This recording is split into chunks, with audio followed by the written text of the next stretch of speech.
Welcome to The Explainer. Today, we're unpacking the wild financial realities hidden inside SpaceX's highly anticipated IPO filing. So here's the big question. How does a company with surging revenues still burn through so much cash? Despite pulling in a massive $18.7 billion last year, their free cash flow still strictly negative. Surprisingly, internet connectivity, not rockets, actually drives the vast majority of their total revenue right now. It's a domino effect, though.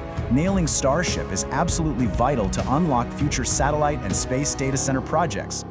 But look at this. Starlink's $4.4 billion profit is completely swallowed by space and AI losses. This connectivity is anchored by Starlink's massive scale, recently blowing past an astonishing 10.3 million subscribers. Yet, as that global user base rapidly expands, the average monthly revenue per user actually dropped to $66.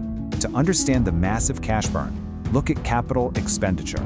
A staggering 76% went straight into AI infrastructure.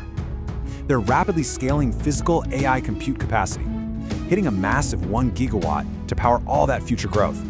Renting this enormous compute capacity to third parties like Anthropic guarantees them over $1 billion every single month.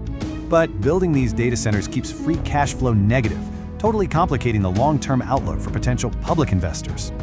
Which brings us to a stark reality. Their $20 billion short-term debt actually exceeds their cash on hand. So a successful IPO is urgently needed just to pay off this massive bridge loan within 6 short months. Investors face heavy risks too, including crippling regulatory hurdles, potential Starship delays, and frankly, massive ongoing funding needs.